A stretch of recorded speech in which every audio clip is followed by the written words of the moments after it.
Yeah, good evening, everyone. Thank you very much for joining tonight's session on the MIAD 807. And tonight we'll proceed with what we were discussing yesterday. Well, yesterday we discussed about some concepts on contemporary world politics, and also we discussed about actors involved in the international political system.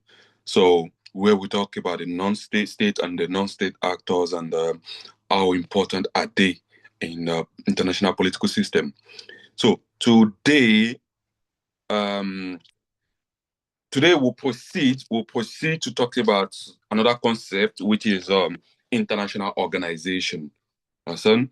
International organization. So we do hear international organization, non-governmental organization, intergovernmental organization. Now, we want to talk about international organization. So, what is international organization? Understand? So from the word, even without knowing the meaning, you can even give yourself a layman definition. You get so international organization. We have international, you have organization. That means an organization that deals with international affairs.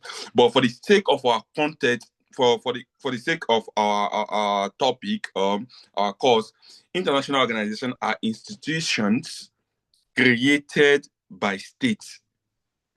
They are institutions created by states through treaty or agreement.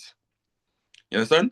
They are institutions created by states through treaty or agreement to promote cooperation, manage shared problem, and regulate state behavior in global system. So I repeat myself. So international organization are organizations that are created, understand? They are institution organizations that are created by the state through treaties or agreements to promote cooperation, manage shared problems, and regulate state behavior in global political system. So, an international organization will not exist without the existence of a state, which means for the international organization to exist, a state must exist because it has to deal with leaders of different states signing agreements or treaties, understand, on how they are going to manage shared problem and how they are going to cooperate and how they are going to behave politically in international political system. So, from the definition, you have to take the state as the number one key holder or stakeholder in international political system or international organization. So without the state, there is nothing called international organization. When you look at the state, the likes of United Nations organization, the likes of African United AU, African Union, or North Atlantic Treaty Organization, NATO. When you look at this organization, they are created by state. You understand? They are created by state on a particular purpose, either for cooperation, either to manage a problem, a common problem that deals with them, or to tell them or to give the do and the don'ts in international political system. So the international organization, they help the state to deal with issues that no country can handle alone. Understand? They deal with they help the how do you call the state to deal with matters that no country can help can deal with alone. So um when I was discussing with someone on Facebook, and the person said it is good that Mali, Burkina Faso, Niger, Guinea-Bissau, all of them are leaving ECOWAS. And I said politically it is very wrong because there are some matters these countries cannot settle alone. They need another country to help them. Understand? Nigeria as a country cannot develop alone on its own. Nigeria needs another country to help him develop. You understand? So that is how that is why they have to create international organization. When you belong to an international organization, it facilitates your movement. It facilitates, it helps you to get solutions to problems you cannot solve alone. Even let's leave international organization aside. We as human beings, you need to join organization. You need to join some organization to be able to be progressing. Studying international, you are studying international affairs and diplomacy. There is nothing bad in you joining how do you call Nigeria Institute of International Affairs. Because if you join, it will help you to progress. There are many institutions you can join. So which means an international organization will not exist without the state. Likewise, the state cannot progress alone without international organization because no state can live in isolation. And why are international organizations matters? Why are they matters? Why are they important in international political system? Number one reason why they are important, they promote peace and security. They promote peace and security. When you see the likes of NATO or North Atlantic Treaty Organization, you see the like of United Nations, you see the like of African Union. All these organizations, they have a common goal, that is protecting one another. Peace and security of life. They have to protect peace and security of members in this organization. It's like you join, for instance, now you join National Institute of International Affairs of Nigeria. So when you join them, you will have problem, and they are there to solve your problem for you. Maybe you're looking for a job, maybe you're looking for a promotion, you're looking for some certification. So this is why they exist. So the same thing applicable to this international organization. They promote peace and security. Number one. Number two, they facilitate economic cooperation. They facilitate economic cooperation. As I said, no country can live in isolation. You need another country to promote yourself, to grow, right? So we have World Trade Organization, we have ECOWAS, we have European Union. This organization, they help to promote business, economies of a country. So Nigeria need money. And as member of a World Trade Organization, it's easy for you to apply for loan. They give you loan. But if you're not a member, you cannot get the loan. So when you belong, it's easy for you to get favor. But if you don't belong, you will not get favor easily. You understand? That's number two. They facilitate economic cooperation or development. Why number three is that they support development and poverty reduction or poverty alleviation. Understand? So they support development and poverty reduction. The likes of World Bank and the likes of IMF, understand? They have a common goal. They have a common goal to help reduce poverty. That is why you see poor country going towards them to borrow money anytime they need money. Understand? Reduction of poverty and support development. So the fourth one we have on our list here is the help in humanitarian emergencies. The help in humanitarian emergencies. WHO, World Health Organization, and others, they are mainly for humanitarian purpose. When there is crisis in the world, they step in to provide aid and humanitarian aid to people. So without them, the burden will be on the government. But because they exist, they step in to help the government. If you remember, when we were mentioning the importance of this non-state organization also, we said those NGO also, those NGO, they also help. They also help the government. Likewise, the international organization, they also help the government. Because there are some matters that the government alone cannot settle. They have to call on some partners to help them. Understand? Number 5, we have on our list here, they provide a platform for negotiation and dispute resolution. They provide a platform for negotiation and peaceful resolution, which means that if two countries are fighting, this international organization will come in as a mediator to settle the fight. That is why you see United Nations in almost all countries trying to settle fights. That is why you see ECOWAS going up and down, trying to settle fights. So, in short, I've mentioned 5. So, these 5 reasons are the core reason why international organization matters, why they are important. You understand?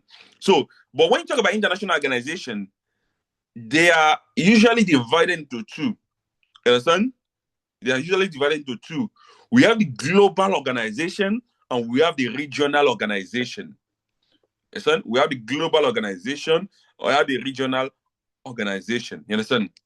Now, when you talk about the global organization, they are organization that they are international organization that deal with the whole world, not only one, not a sect, not a region. Understand? They deal with the whole world. Not America, South America, Nigeria, Africa, Europe, Asia. They deal with the whole world. You understand? But when you talk about the regional international organization, the regional international organization only deal with a certain region. It can be Africa, it can be West Africa, it can be how do you call it? North Atlantic area, it can be Europe, it can be Asia. You understand? So that is the regional organization. Now, example of global organization that falls under the categories of international organization, we have the United Nations organization. You understand? The United Nations organization, they have like 193 members. We have World Trade Organization. They regulate trade. World Trade Organization, WTO. We have IMF. They provide loan. Understand? International Monetary Fund. We have the World Bank. Understand? The World Bank, they provide long-term development loan. These are international organizations because they don't deal with a certain region. They deal with the whole world. On the other hand, we have the regional organization that falls under the 2 types of international organization. There are two categories of international organization. Under the regional one, we have the African Union, AU, that promote unity, development, peace, and democracy in Africa. So you know that African Union only deal with Africa, not the whole world. That is what they are regional. Their own territory is only Africa, African Union. You have ECOWAS. Understand? ECOWAS. They promote economic integration, democracy, and regional security. Understand? They deal with West Africa only. ECOWAS deal with West Africa only. That is why you see Nigeria sending troops to Benin Republic because they are members of ECOWAS. They need to support themselves for security purpose. Understand? You have the European Union. 27 countries in the European Union. They deal with only 27 countries in EU zone. European Union zone, EU zone. Understand? You have the North Atlantic zone also. North Atlantic organization, the NATO or NATO. They deal with their own zone because these are regional organizations. Even in Asia, we have Association of Southeast Asian Nation. Understand? Association of Southeast Asian Nation. So this one also deal with Asian country. So some of the organizations that are international organizations, some of them are regional, while some of them are global. You just need to differentiate it like that. So you should know that some of them are global, while some of them are regional. When they are global, they deal with the whole world. When they are regional, they deal with a certain area in the world. And I'll give you the example. Now, we'll proceed. To the next concept we want to look at. The next concept we want to look at in this contemporary issue in world politics is the national interest. The national interest. Even in foreign policy, the government of the state have to protect its national interest. And if Tinubu decide anything to appoint an ambassador today, that ambassador have to protect Nigerian national interest. Now, what is national interest? What is national interest? National interest refers to the goals, let me put S there, to the goals, priorities, and strategy needed by a state to achieve in its interaction with other states. That means your goal, your priority, your strategy you need to put in place as a state when interacting with another state. If Nigeria is interacting with Botswana, Nigeria will first put the national interest of the country in front. That is what is Nigeria itself as a country gaining. You understand? Please come again with the definition. What? The definition, please come again with the definition. National interest. This refers to the goals, priorities, and strategy needs a state. Strategic needs a state seek to achieve in its interaction with another state. So what do you want to achieve in terms of our goal, our objective, our strategies? So, as I said, if Nigeria wants to talk with Botswana, for instance, now, if you are doing a bilateral interaction, bilateral negotiation or treaty with them, for instance, now, we will need to put what Nigeria wants to achieve at the end of this conversation. We need to put it forward first. Let them know our goals and objectives. So, because what we want to achieve is our priority, is the most important things to us. That is why you see countries, when they go for bilateral relations negotiation, they set down their goal, aims, and objective, what they what they want to achieve before the end of the meeting. You understand? So what you want to achieve, what the country wants to achieve is the national interest. Understand? What the Nigeria wants to achieve. Understand? Maybe we want to achieve economic cooperation with another country. That is a national interest. Security, regional security is national interest. Understand?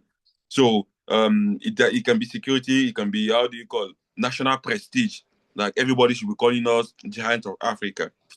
Understand? Now, the national interest is usually grouped into 5 categories, which means that a country national interest is always pinned down under 5 things. Understand? Number 1 thing the country's national interest is pinned on is security. All countries want to protect the lives and property of people. Understand? So they want to protect the life of property of people. At the same time, they want also protection from external attack. Aside from the country trying to defend the lives, protect the lives and property of people, they also work towards defending themselves from external attack or internal instability. There is no government that will be in power in any country of the world that will not have that one as number 1 priority. Because if your country is not stable, if there is instability in the country, there is no way the economy is going to be boosting. There is no way investors are going to invest in your country. Number 1, group of national interest, security. Number 2, territorial integrity. Territorial integrity.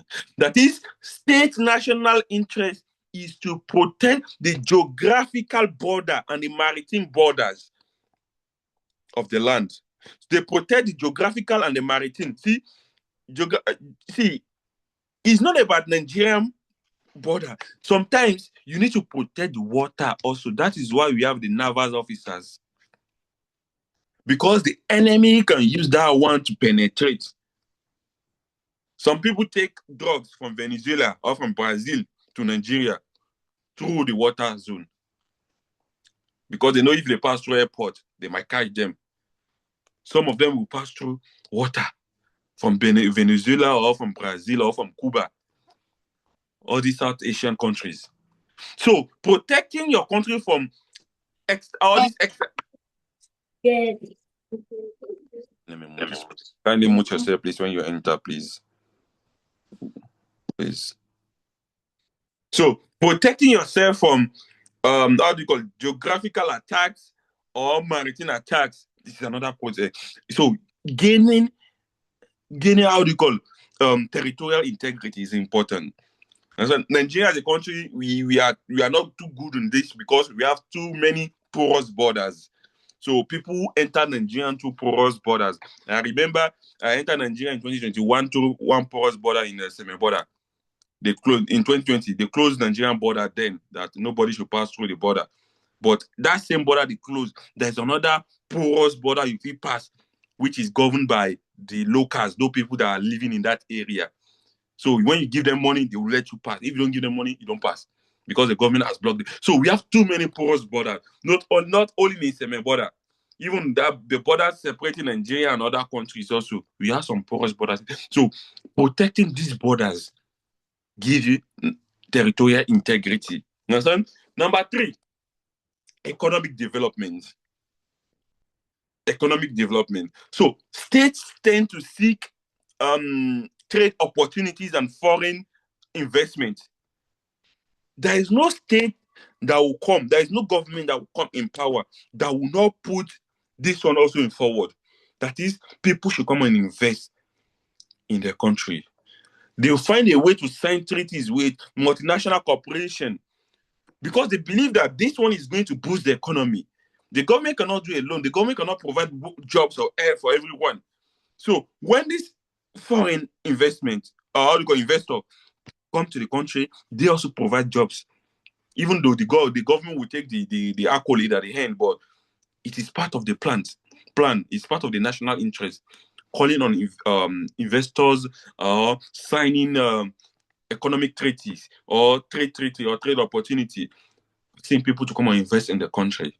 So because it aimed to promote, or let me say, it aimed to promote economic development, and that's part of the national interest. And so the number 4 group of the national interest is national prestige or status. National prestige or status. See, country want respect and recognition in international politics. So they tend to do everything they can for other countries to respect them. Look at the case of Somalia. Donald Trump was asking recently, this year, he was asking if there is a country called Somalia because he asked a president that how did that president learn English language? I don't know whether you watch it. He was asking a president that he has a fluent accent. How did he learn English language? Because he don't believe that people from Africa, some part of Africa, can speak English language. So, but in retaliation, those people, those citizens from his country, they now put the American flag marching on it, putting kerosene on the American flag, which means that we want you to respect our country. Don't disrespect our country. So the national interest of countries is that you should also, they should recognize internationally, they should get recognition. Other countries should respect them. So there are some countries that are not being respected in international political system. So as Tinubu, as I say, I'm not APC, but so Tinubu is doing some things that is promoting Nigeria to an essence, that is giving Nigeria respect through his ambassador Yusuf. See, this man, I say this man, President Tinubu and the ambassador. So they are trying to put Nigeria in a place whereby other countries will give us the required respect. Because if other countries don't respect us as a country, that means we've lost our status as the giant of Africa. You understand? Why the last category, the last group of national interest is ideology and values. All countries have an ideology. You understand? Some states, they promote democracy. Some they promote religious doctrine. Some countries, they promote humanitarian rights. Some they promote military system of government. Some they promote communism. If you see Burkina Faso, Ibrahim Traore of Burkina Faso, he is promoting currently a military system of government and is not ready at the moment to give power to the civilians. That is an ideology. On the other hand, Nigeria, we have an ideology of democratic system of government, which means that every 4 years, there has to be an election. So, in short, the national interests of countries are grouped under 5 categories: the security, the territorial integrity, the economic development, national prestige, and ideology. Am I communicating, please? Yes, you are. Can I proceed? Can you repeat the ideologies and values, please? Can I repeat? The fifth one, ideologies and I said the values. ideology.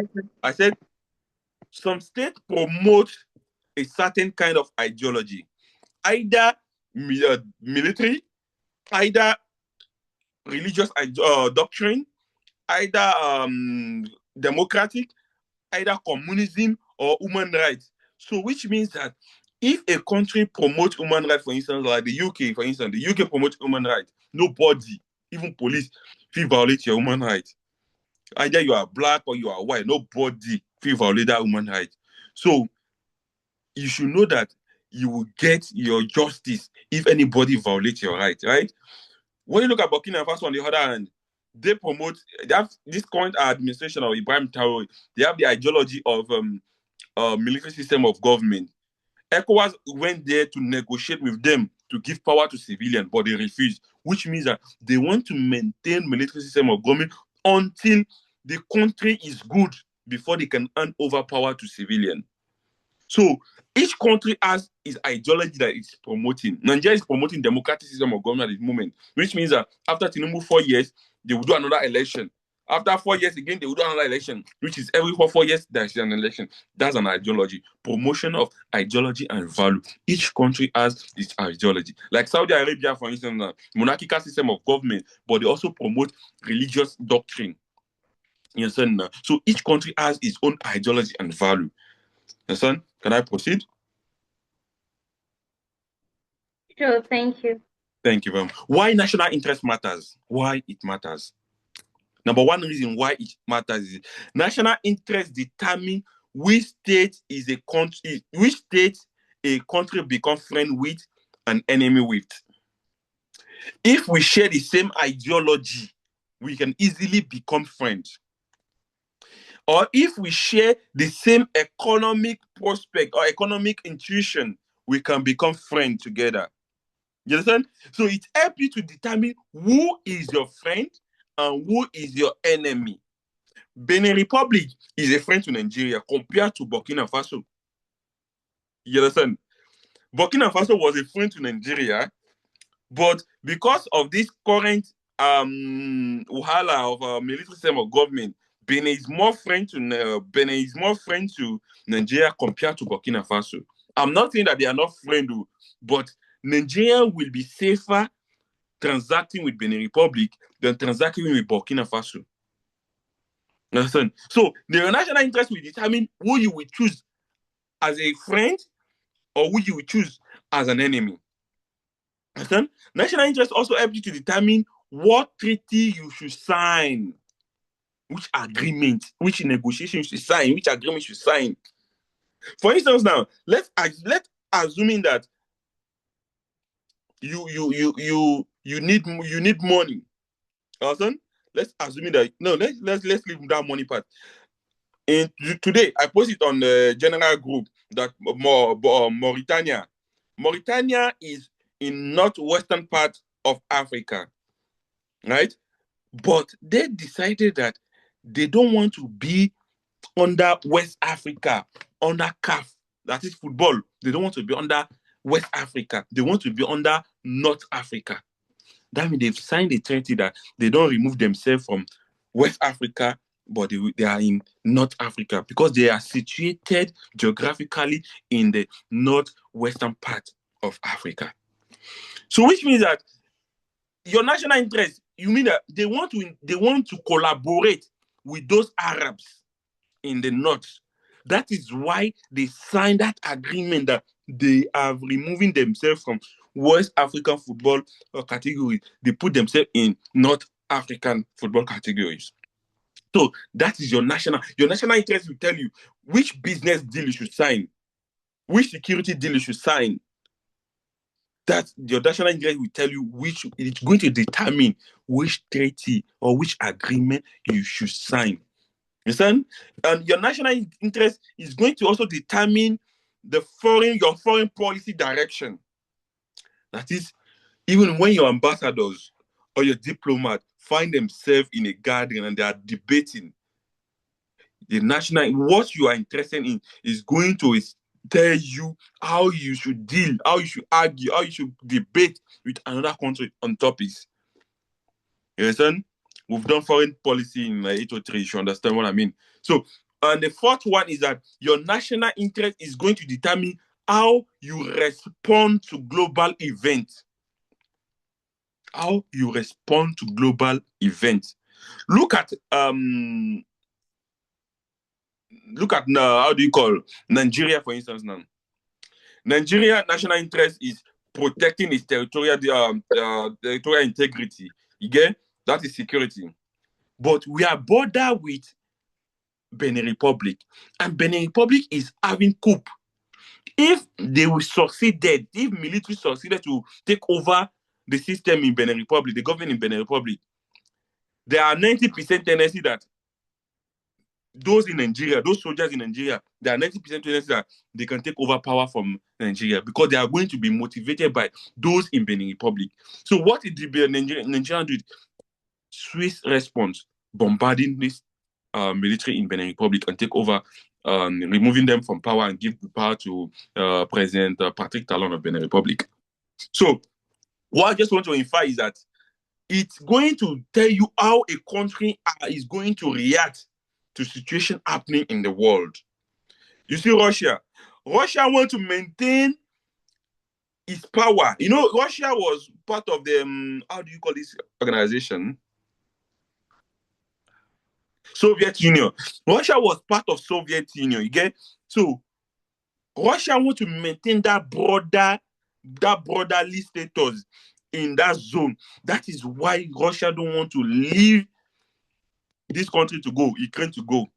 You understand now? The likes of Belarus, Georgia, Ukraine, Russia will not never let them go like that to join European Union, just like that. Because Russia wants to maintain them as strategic partners also. You understand? So it's going to tell you how you are, as a country, how you should react to events in global political system.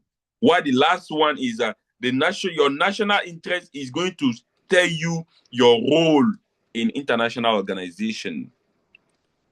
Listen, in ECOWAS today, Nigeria is a brother. Listen, in Abuja, the ECOWAS headquarters in Abuja, Nigeria is a brother of all that countries in West Africa. So it's going to tell you the role of a state in an international organization. Am I communicating? Yes, sir. No. What do you say? Please, can you state number 3 again? Number 2. Number 3.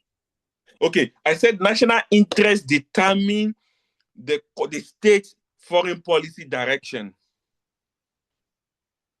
Thank you. Oh, okay, good. Any other one again? Another one again? Can we proceed?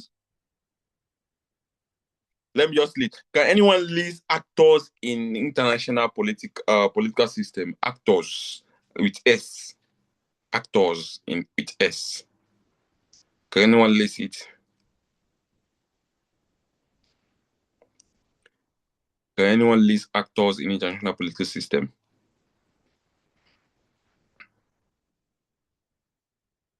No one?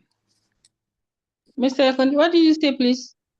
I said, can anyone list actors in international politics or international political systems?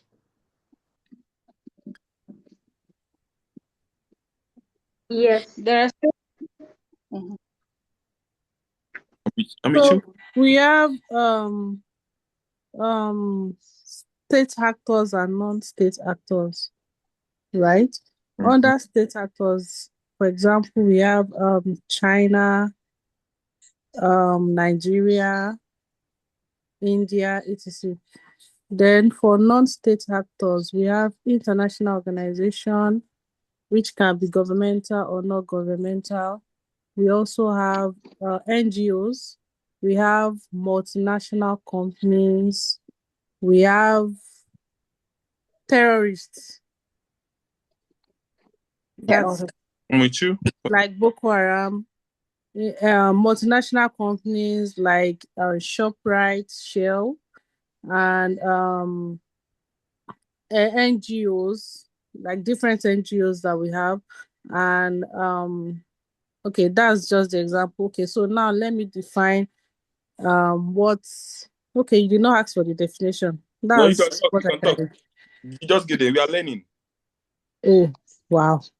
Okay, Yeah. so state actors are people, important personalities or organizations that can influence the decision or decision of a country. That is it. Thank you. I Thank hope you. I can. Thank you very much. So actors in international organization, you try. Thank you very much. Actors in international organization.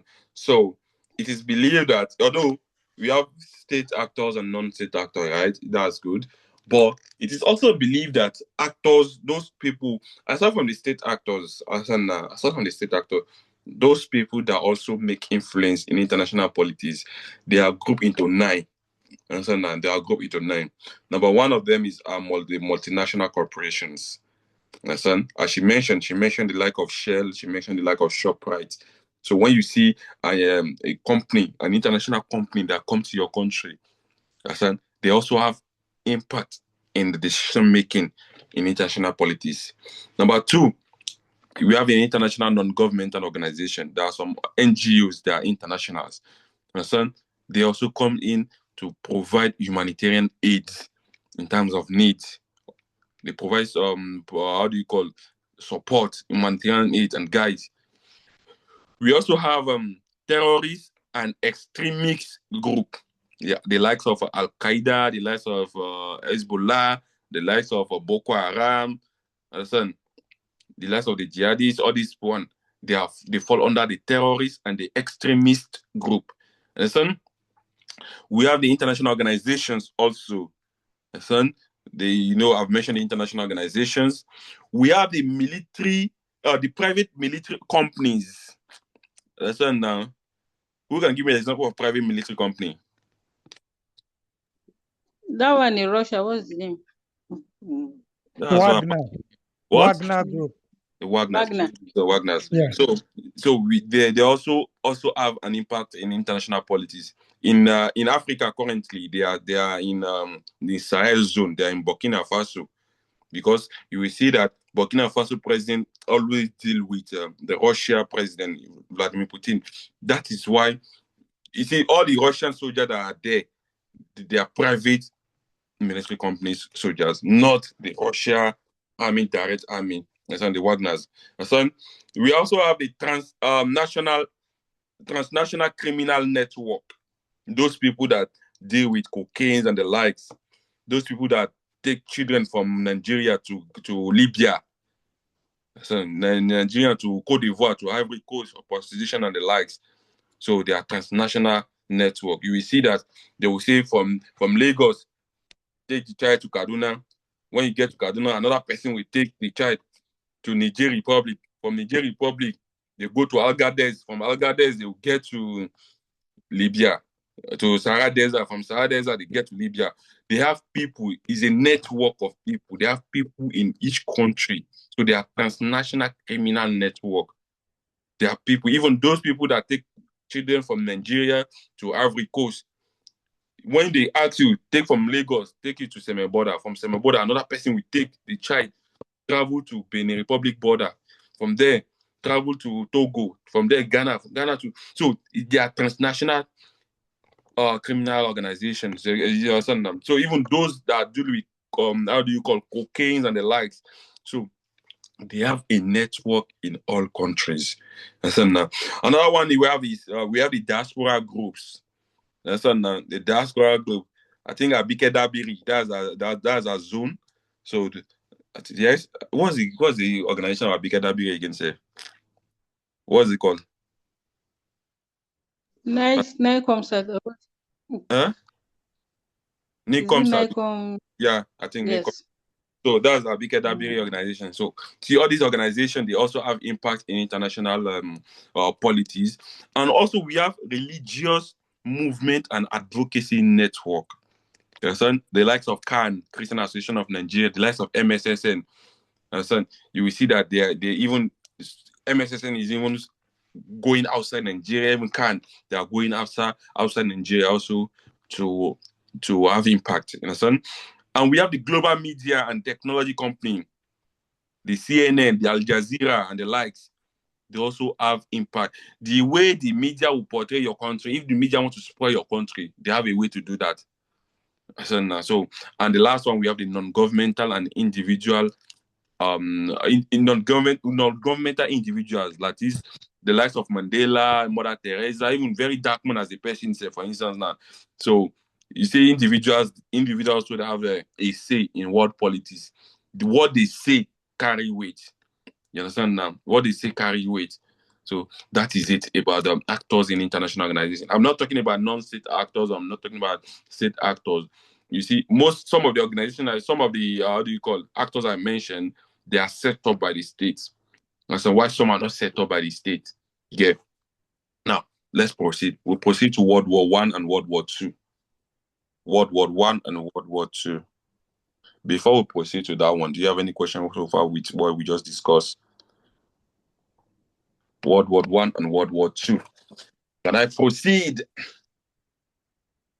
Did you print the document I gave you? I gave you some documents. So if I don't give you the document, let me know. So you just message me. I'll just send it to you. So World War One and World War Two. You didn't share any documents. Was it on this exam group? Yes. I share it to some of you privately. I didn't receive any. Let me know who is talking, so I will know if I share the document or not. It's Hawa Liu, Hawa Ina. Hawa Liu. You didn't receive any document in your inbox? No, I didn't. So I didn't. Sure. Yes, I didn't. Our chat. But that's private chat, right? Yes, now our private chat. I didn't receive. Okay, don't worry. I will send you. Don't worry.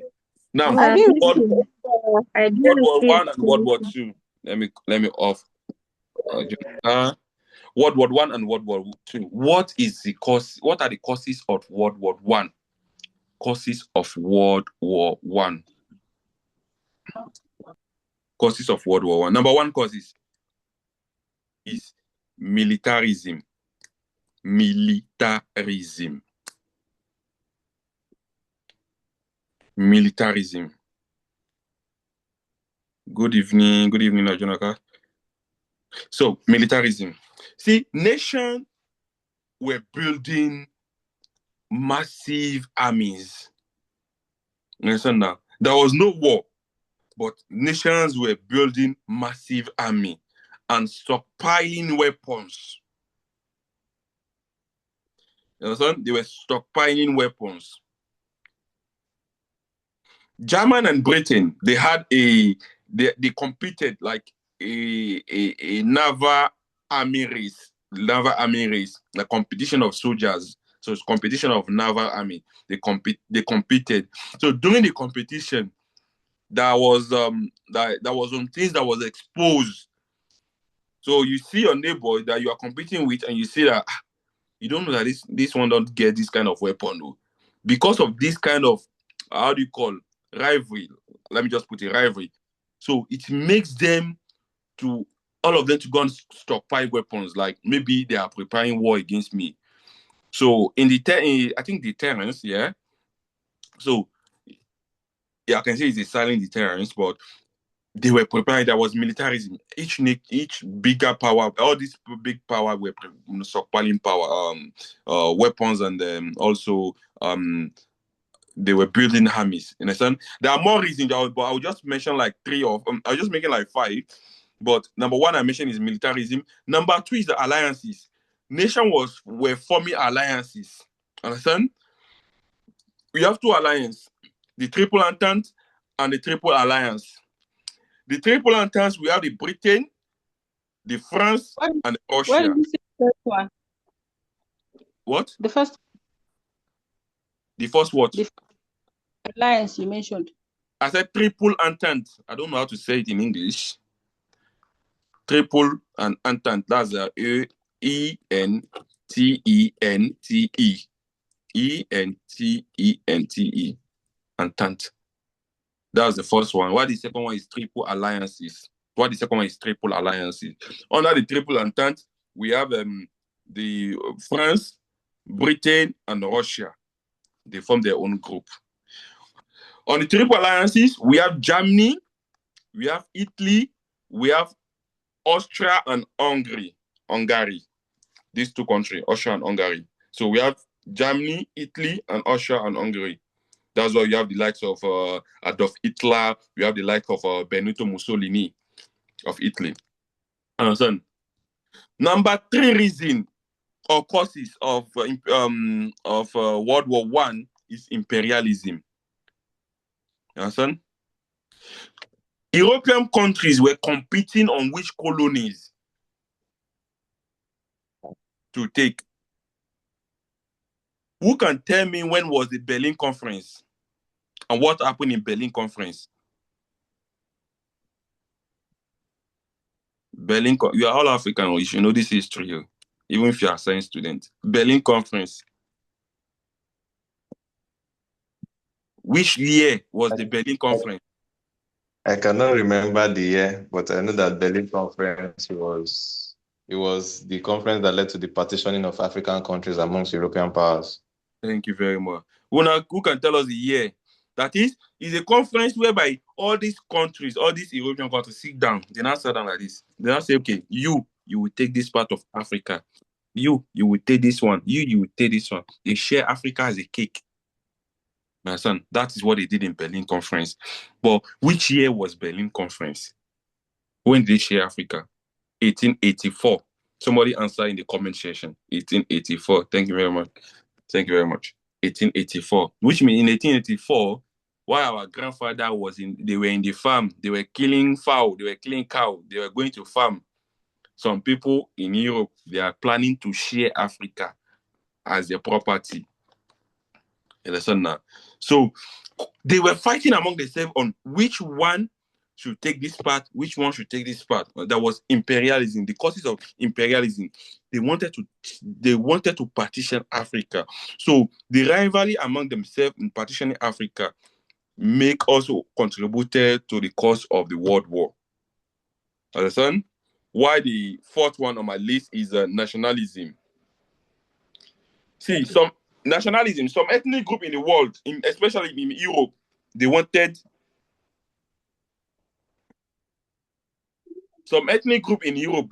freedom. You understand? They wanted freedom. They wanted independence. Understand? So, you see, some of them in Europe, some of them were under the shackle of some world power. So they were also clamoring for how do you call independence? For that reason, they also ignite. They also add kerosene.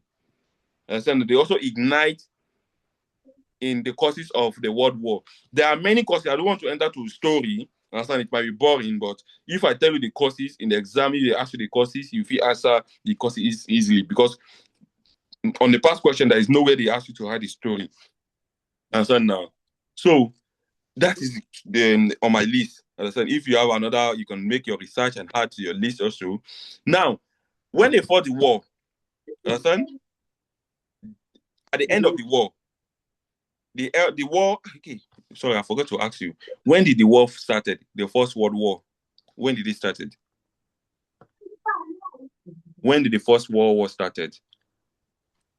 Is it 1914 to 1918? Thank you very much. So when the war ended in 1918, it's because Germany surrendered itself. You understand now? That is, Germany surrendered himself. And when Germany surrendered himself, that is when they ended the war in 1918. And they signed a treaty. They signed a treaty in 1919. They called that treaty the Treaty of Versailles. Versailles is a city. So it's a city, that is Versailles.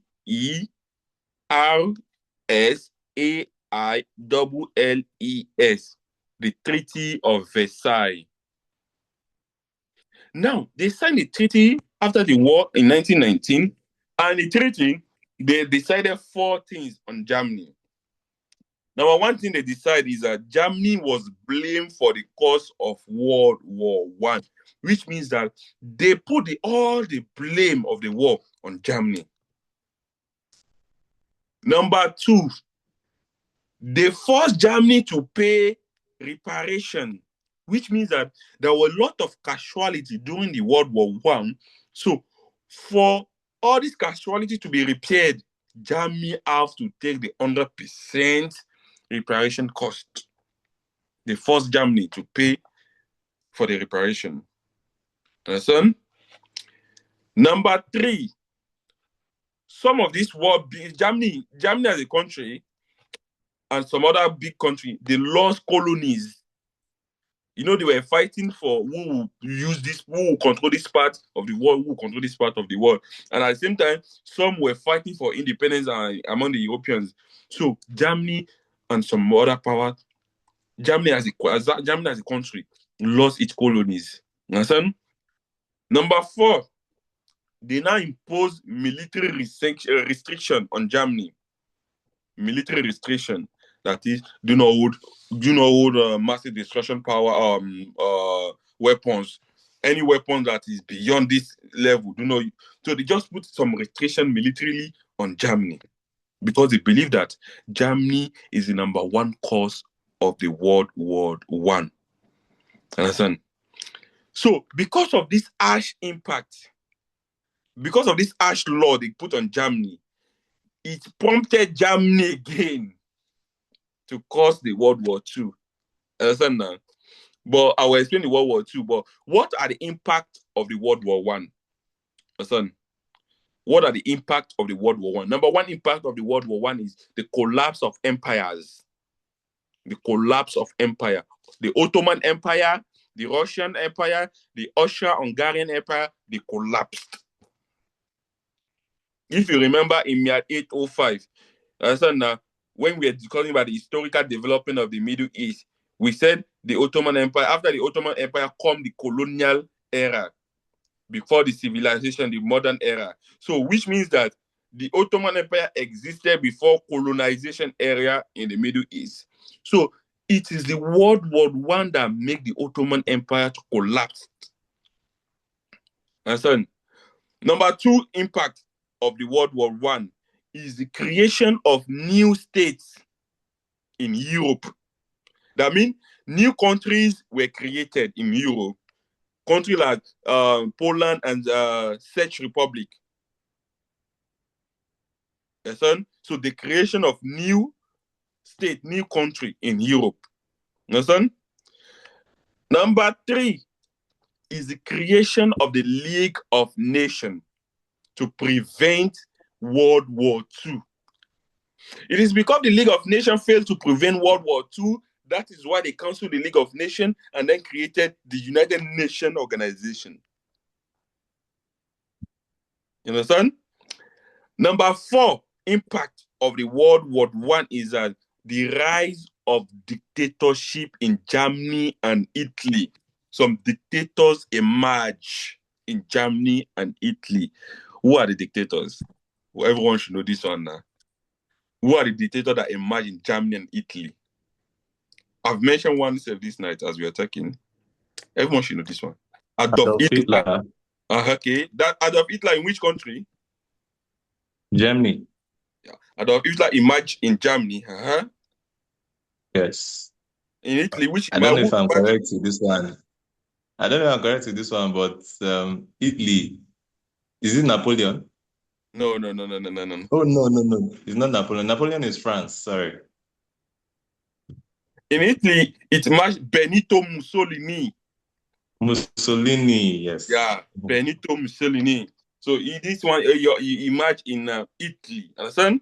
So you should know that once a dictator emerges, the dictator will want to, how do you call it, revenge. Understand? So the World War One, all these impacts also contributed to the World War II. Understand? Now, World War II. Let's go to World War II. World War II. This is known as the most destructive war in history. The most destructive war in history. The number one cause, the primary cause is that Germany invaded Poland. You know, Poland was a new country. That is, the impact of the World War I is that new countries were created. And Poland was one of the countries that was created, right? So Germany invaded Poland in September 1, 1939. Understand? So immediately Germany invaded Poland, Britain and France waged war against Germany. You know, there was military in the Treaty of Versailles of 1919, there was military sanction against Germany. That means they stopped Germany to how do you call action any military threat. But as Germany invaded Poland, that means Germany has breached that Treaty of Versailles of 1919. So which makes Britain and France to declare war against Germany. Understand? So that is immediate cause, right? Now let's go to the deep cause of the World War II. Number one deep cause is that Treaty of Versailles of 1919. Number one deep cause is that treaty, the Treaty of Versailles of 1919. Because Germany was punished so harshly that it led to nationalism and resentment. Germany as a country was saying that no, I can't accept all this rubbish. I'm sorry for the word, but they cannot accept all this. Many countries fought the war. You ask me only to repair all the casualty. You put military restriction on me. You are blaming me for the war. You let me lose my colonies. Listen, so because of that one, Germany wanted to gain integrity on its own. Understand now? When was the treaty? Somebody asked when was the treaty signed? In 1919. 1919. Treaty of Versailles. Now, so that is number one. Because of their harsh agreement, the treaty they put on Germany, that is one of the reasons that the deep cause of the World War II. That's number one. Now, number two is the rise of dictators. And we mentioned that we have Adolf Hitler in Germany, we have Benito Mussolini in France. Understand now? Even in Japan, understand, there was strong military powers in Japan also. There is one event that happened in Japan. Who can tell me during the World War era? Who can tell me that strong event that happened? One strong thing that the world can never forget. Hiroshima and Nagasaki. Thank you very much. Somebody answer in the comment section. Hiroshima and Nagasaki. Who can explain what happened in Hiroshima and Nagasaki? That was the event that led to the end of the Second World War. They dropped 2 atomic bombs, or they dropped 1 atomic bomb each in both cities, and it's led to casualty because of the fear that the capital city might be next and might lead to the death of their supreme leader. They had to surrender and end the war. So in Hiroshima and Nagasaki, as Mr. Imale just mentioned now, they launched 2 bombs. One in Hiroshima. Hiroshima is the city. They launched one there. They launched another one in Nagasaki, and it wiped the whole zone. Even those people that did not die, they were how do I say, malformed. Let me just put it like that. And for years, the effect of the bomb also still happened to these people. You will see that they will give birth. The hand of the baby will come from the stomach. Listen, because the water were polluted, the air was polluted, everything. So a lot of casualties happened there. So that's one of the major things that happened during the World War II. And so now the deep cause I've mentioned 2. The third one is the failure of the League of Nations.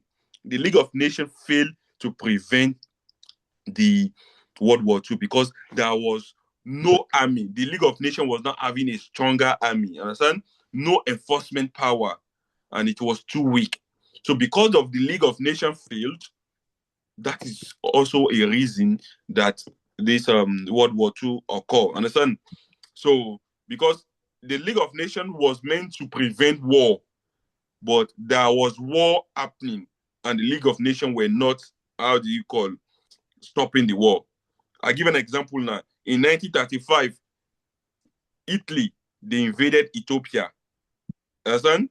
Italy invaded Ethiopia. Germany rearmament like this. Germany that was giving military sanction, we're getting weapons. We're preparing for another war. We're getting weapons, which the League of Nations supposed to stop, but the League of Nations did not stop. You understand now? Japanese, they also invaded another country in 1931. I think they call it Manchuria. You understand now? So the League of Nations mission was to stop all these things, but the League of Nations did not stop it. That triggered the World War II. Understand now? And also another one is economic crisis. There was economic crisis. There was global poverty. Understand now? That global poverty helped nations to rise. It helped how do you call it, dictators to rise. Understand now? So people that have money become dictator. But when those people that were not having the money, they fall into poverty. It encourages dictatorship to rise. Understand? So the fifth one is a policy of appeasement. When you say appeasement, Britain and France allow Adolf Hitler to break some laws, understand, some rules in the Treaty of Versailles. Understand? Because they wanted to help Adolf Hitler to not cause another war. So they let Adolf Hitler to break some rules. But this one they did was a mistake. It encouraged further aggression. Understand? In the World War II, there was two alliances also. You know, I said in the First War, there was two alliances. Likewise, in the World War II, there was two alliances. Understand? We have the Allied power and the Axis power. We have the Allied power, Allied. A-L-L-I-E-D.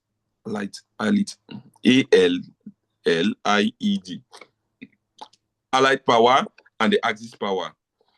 Axis power, Germany, Italy, Japan. Axis power, Germany, Italy, Japan. While on the other hand, we have the Allied power or the Allied power. We have the US, Britain, China, France, and the USSR. US, Britain, China, France, and the USSR. Hope I'm not too fast.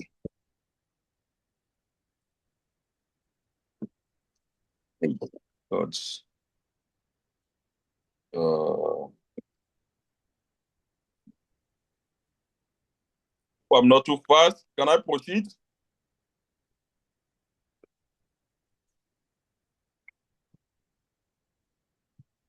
Can I proceed, please? Let me know if I can proceed. Please, can you take that again? Which one? The Allied and Axis power. The Axis, there are three. The Axis, there are three. Who can list them? Germany, Italy, and Japan. Okay, Germany, Italy, and Japan. The Allied, which one are they? There are five. US, Britain, Britain, China, China. France, US, and USSR. Did you note it? Yes, thank you. Britain, China.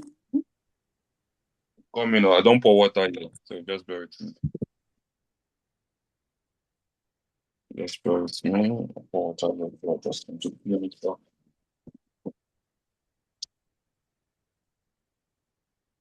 okay. One of the questions in the past questions discuss the effect of First and Second World War on the contemporary international politics. Understand? That is, what is the effect of First and Second World War in this current politics we are facing in this generation? That is what we call the contemporary world politics. I'm sorry, I just want to clean this mess I was here. Discuss, they said that question, just write the question that they said, discuss the effect of the First and the Second World War on the contemporary international politics. That's the question they asked. Understand? That's the question they asked in the past question. Now, let me just take that one for you now. Effect of the First and the Second World War on the international politics or on the contemporary world politics. Okay, I'm done. Now, number one effect of the First and the Second World War on the contemporary world politics is collapse of empire and emergence of new states. Collapse of empire and the emergence of new states. And I've mentioned that the Ottoman Empire, the Austria and Hungary Empire, they collapsed. Understand now? Even some colonial empire also collapsed during the First World War, during the First and Second World War, and it make other countries to be created. You understand now? So that is why you have some country like Poland and the Czech Republic. Understand? So this is number one. This process encourage nationalism. Understand? It encourage nationalism and the emergence of new sovereign states. Understand? Particularly in Africa and Asia, because some of our soldiers that fought from Africa, that fought in the first war in the war, they seen that this white man also died, because some of them believe that they don't die. They believe that they don't die. So, but they've seen it that they fought in the world and in the world war, and these people are like, they are not that powerful as like that. So it created the spirit of nationalism in most parts of Africa and Asia, because it took soldiers also from Africa and Asia to fight the war. Understand now? Now, number two effect on the global politics is the shift in global power structure. The shift in global power structure.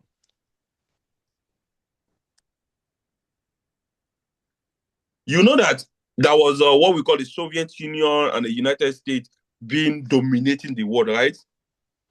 So, but even France and Britain also, they were part of the people that were dominating the world. But European dominance declined significantly because of the war.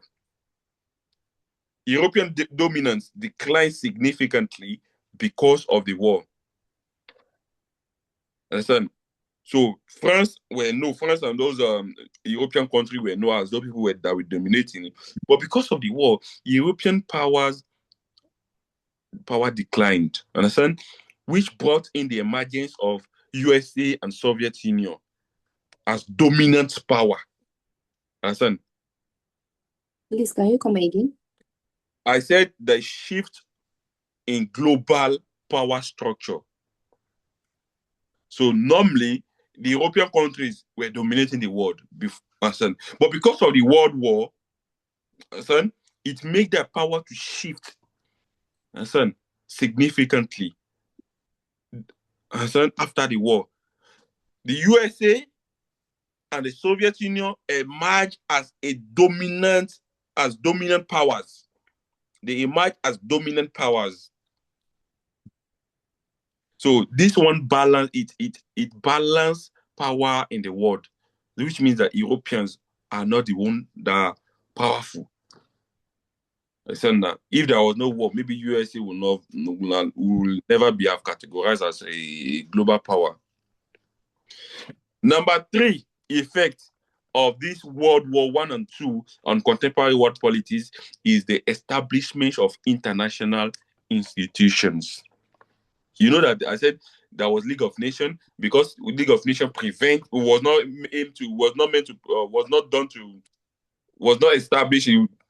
What am I saying? Did not achieve its aim in preventing World War II. That's why they created the United Nations organization. So the World War I and II facilitate the establishment of international organization. Understand now? The failure of pre-war diplomatic mechanism, understand, led to the creation of international organization. aim to prevent future conflict. You will notice that since they created the United Nations organization, we don't have Third World War. We can have minor wars, but not Third World War. So United Nations has emerged, and it became a central platform for collective security, diplomacy, and international cooperation. So since then, there is no Third World War. Even if there is any war in any part of the world, they intervene and find a way to peacefully settle it. You understand? Number 4 effect of the World War I and II is evolution of international law and norms. Before, even though the war is anarchical currently, it's even anarchical currently, but before it was more anarchical. There was no laws binding people, binding countries on how they should behave in international system. But because of the World War I and World War II, the war strengthened international legal framework.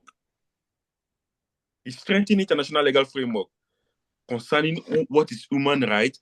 If you know, who can tell me when the Universal Declaration of Human Rights was created? Universal Declaration of Human Rights. Yeah. UDHR, Universal Declaration of Human Rights. When was it created? When?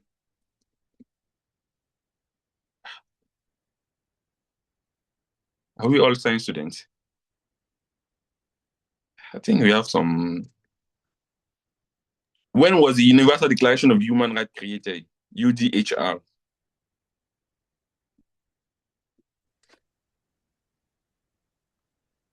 Can we browse? Yeah, browse. Okay. 1948. When did the World War II finish? It was created in December 10th, 1948. No. When did the World War II finish?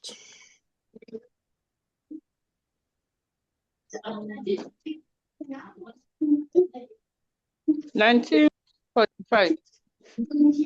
Okay. Let's say the World War. They now say that the evolution of international law and norms.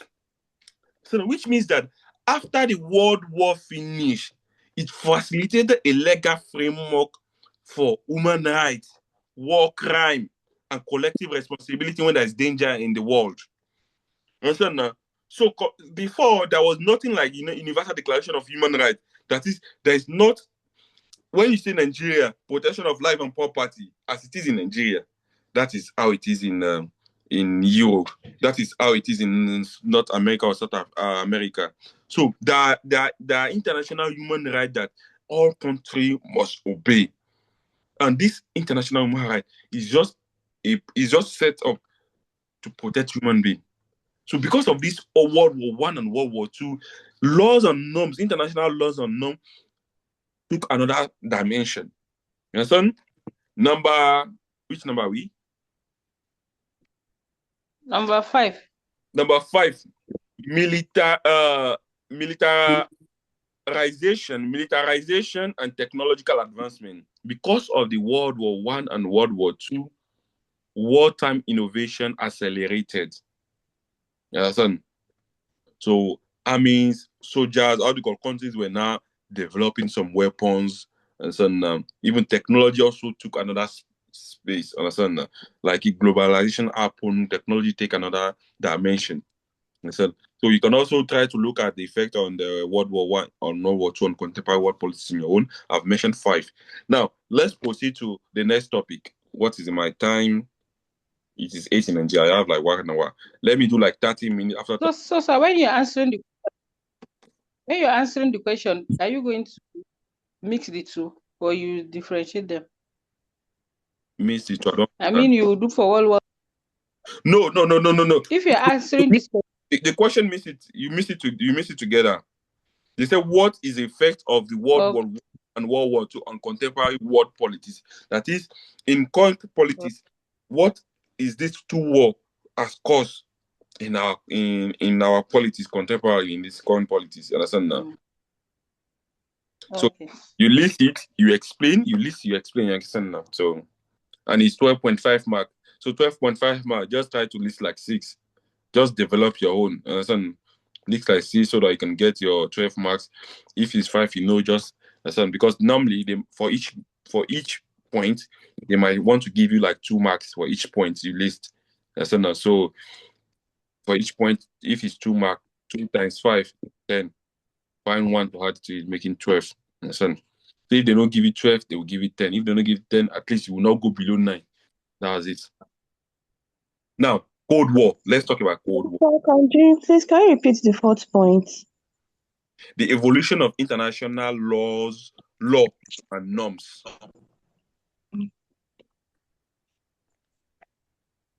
That was when they created that they lay law that aggression should not be unpunished. Understand? So if you aggress anybody, you should be punished. If any country invade any country, they should be punished. And so now they set up that was when they set up human rights also, fundamental declaration of human rights and the likes. You get. So can we proceed to Cold War? We do like 30 minutes. After 30 minutes, we now treat past question for 30 minutes and we are done. Cold War. What is Cold War? Cold War. Sorry, Cold War. What is Cold War? A war without blood. A war without blood. A war, yeah, it works. A war without blood. No blood. Understand? A war without blood. That is, in a layman definition, is a war without blood. A war that is cold. That's a war without blood. Now, Cold War refers to a prolonged period of political, ideological, and strategic rivalry between two opposing powers. It refers to a prolonged period of political, ideological, and strategic rivalry between two opposing power blocks. Two opposing power blocks. BLOCS blocks. Understand? Led by the United States and the Soviet Union.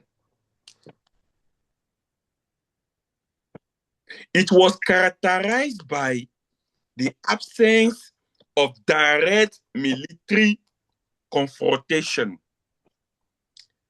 Understand? It was characterized by absence of direct military confrontation. That is why someone mentioned here that it's a war without blood, because no soldier faced themselves. Nobody used gun to face himself. And so now it's a war they fought, but they did not face themselves with gun, with bomb. Nobody used gun or any ammunition. There's an absence of Sleep and direct. evening in the night like this. Let me move this one. Ojonoka. Be muting yourself, please. If you know you are in a place that they are making noise, be muting yourself. So, absence of direct military confrontation between superpower. There was no absence. That is, no absence of military confrontation between superpower, but there was intense competition through diplomacy, proxy war, and armed build. So no one fought. They didn't fight themselves, but there was like competition among themselves. Understand? There was competition among. No army faced themselves. So that is why they said that's what someone mentioned here, that Cold War is also known as a war without blood, or a war where nobody shed blood. Understand now? Effect of the Cold War on Africa. That's one of the questions that happened. They asked a question. Let me check that past question. I have a past question here. Let me look at the question. The question says that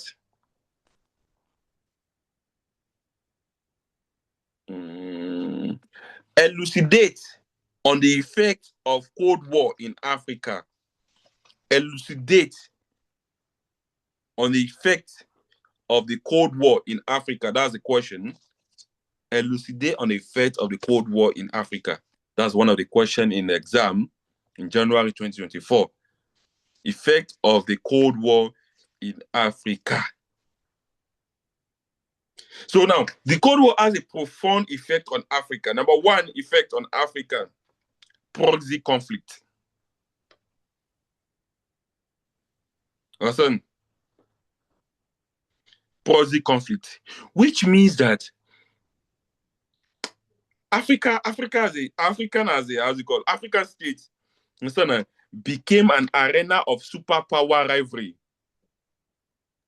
They became an arena of superpower rivalry, which means because you are under the colony of a certain country, you jealous another country.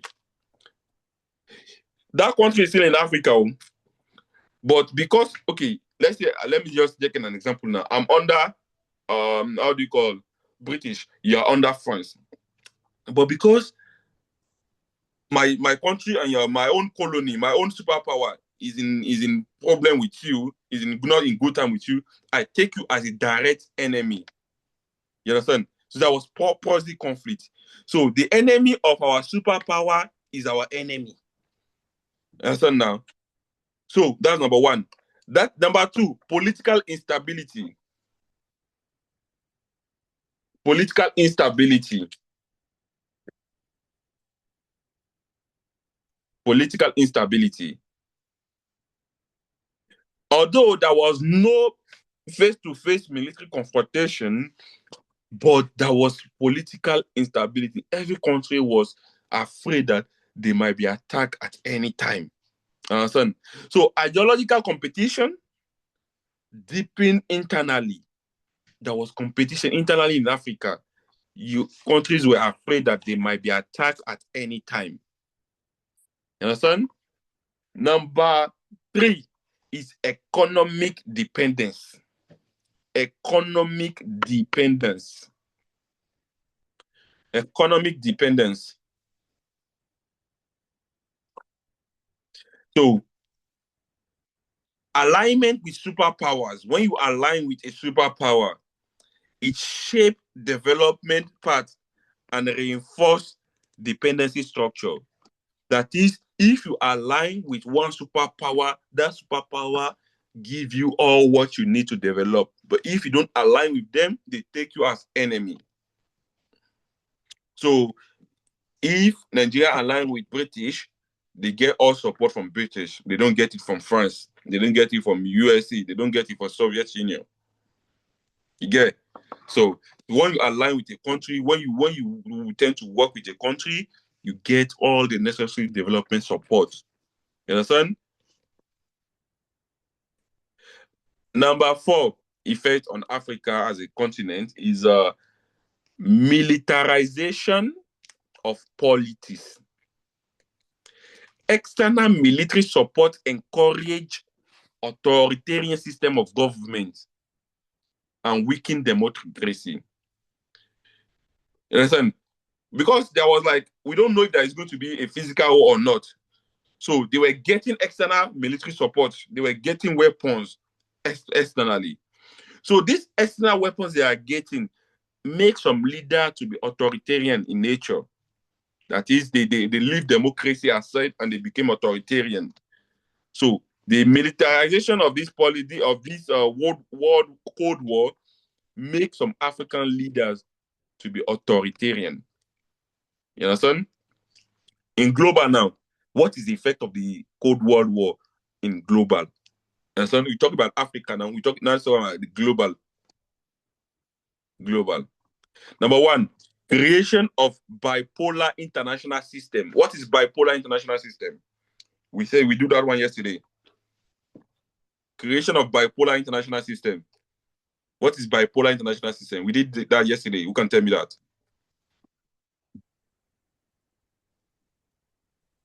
A bipolar international system refers to the international system when it is being controlled by two major power blocks. Thank you very much. Or two states. Thank you very much. So it's when the whole war is being controlled by two major power blocks. Understand now? So the US and the Soviet Union. Now, that's number one. That's one of the effects in the global political system. Number two is intensification of arms race and deterrence strategies. Intensification of arms race and deterrence strategies. That is, nations were stockpiling arms. At the same time, it serves as deterrence to another nation. Although you are not attacking them directly, but they can see that you are stockpiling arms. So, which means that they will be afraid to attack you because they know if you attack them, they also have arms to attack you back.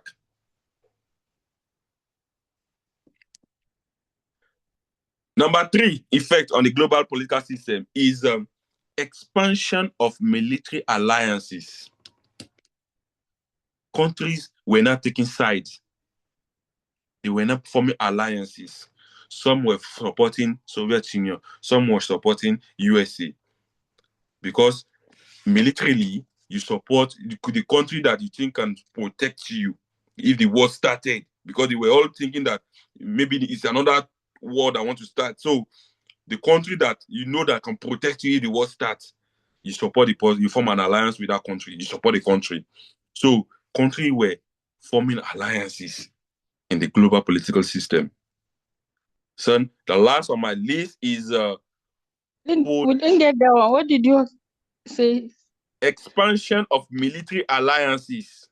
Countries were forming alliances with superpower that can protect them or secure them in case another war emerge.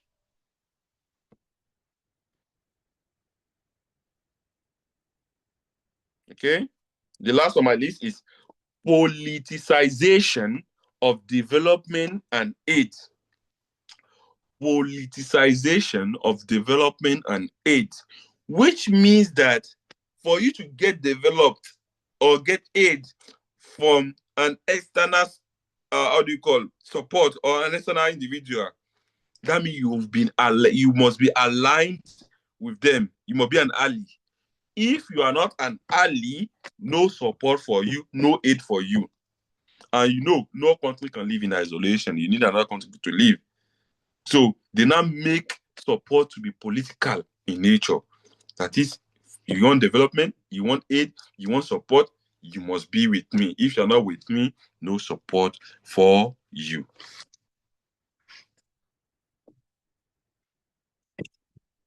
Let me share you past question and answer. We have 40 minutes. Let me share past question 807. We had 807. Let's share past question and answer. Please, if you don't receive any document, let me know. Some people message me now that they did not receive any documents. Maybe they don't know that I sent them documents, but because I know I send documents to everyone. I'm looking for the past question of 807. I share it to the general group today. I'm one of those that didn't receive the document. So. What's the name, please? Awaliu. Awaliu. Let me check, please.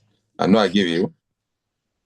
I know I gave you, but let me just check. Is it today you share the documents? Not today. I share you the document. I can see it here that I share the documents.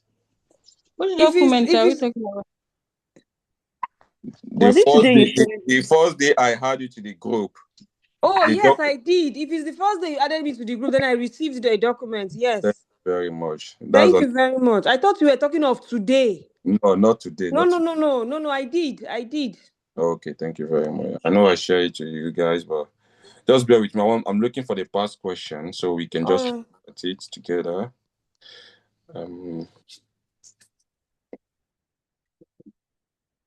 Okay, good.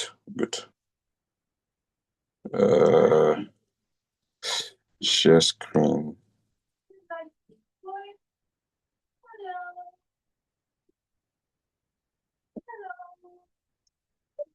Can you see my screen?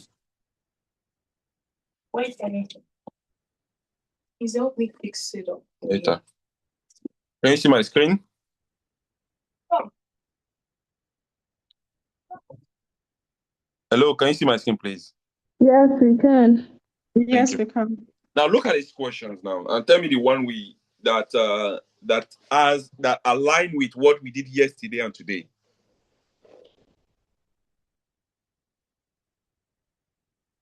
Wait, is another question I'm showing you. Is another question, right? I'm seeing 803. Just bear with me. It's 807 I want to share, not 803.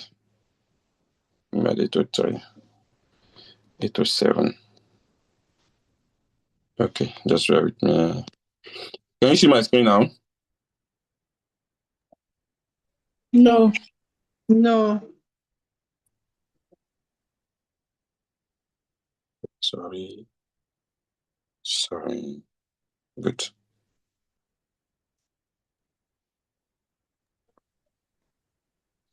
You cannot see anything. Can you see this one? We can see now. Thank you very much. Which one align with what we did yesterday and today? Question 1. Number 1, number 2, number 3. Okay. What's number 3 saying? Okay, state actor. Okay. Yes. Okay, which one again? Number Question 6. Evaluate the role of national Question 6. transnational organizations and governments. So which means that even what we did yesterday and today, if you just read it well and you go to the exam, you should be able to answer question 1, question 2, 3, and even question 4. Question 6. Yeah. Even question 6. You get. So you just need to find a better time to read. Find a better time to read and understand this class. That's all. Now, Yeah, exactly. who will explain power for us?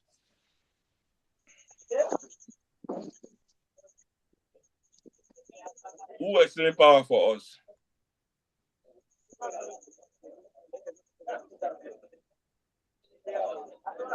What is power?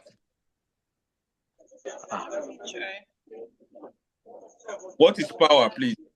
It is a state's ability to control or influence another state. Who is on in its mind, please? We should know that we are all adults here now, please. Be off in your mind.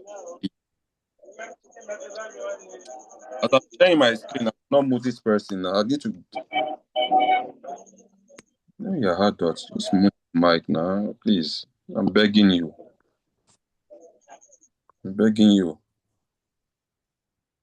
I've moved this person. Just mute your mic. Just don't disturb. Sorry. So okay, you've already defined power. Who can define sovereignty for us?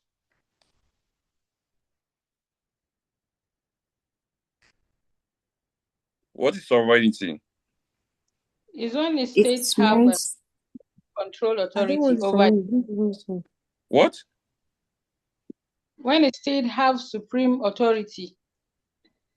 Define it. When a state have absolute control over their territory. Okay. It's not controlled by any other country but itself. Yes, it has authority of a state to govern itself without external interference. Without external, that word external, I have to inflate in your definition though. Without external interference. Understand now? What is diplomacy? So we have internal. Okay, sorry.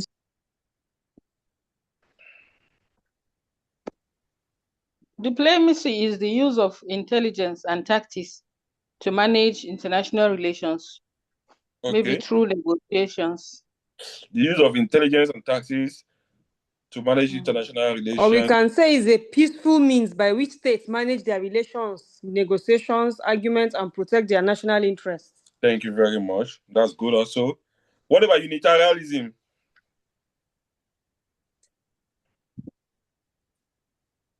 When states act independently in making decisions or taking action without consulting other states. Thank you very much. Now, for example, I'm coming. US. You see this question now? They are 3.5 marks, right? You will see that whenever I give my own class, I make sure that I give examples. is for you to have an idea of what you can put in exam. 3.5 mark. When you give an exam, when you give the definition, give example. You understand? 3 marks, 3.5 marks. There are marks that you understand? Now, without your example, you might not get all the 3.5 marks or the 3 marks. So give example after giving your definition. It's going to help you. You understand?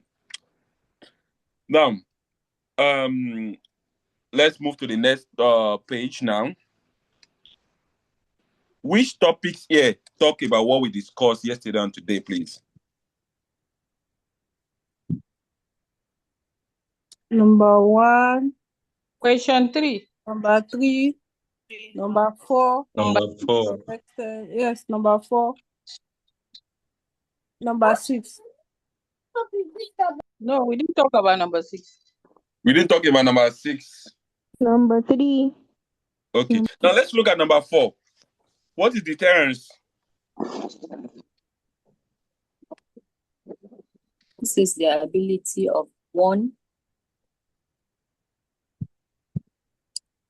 Is a strategy states use to discourage attack by retaliation. To discourage attack.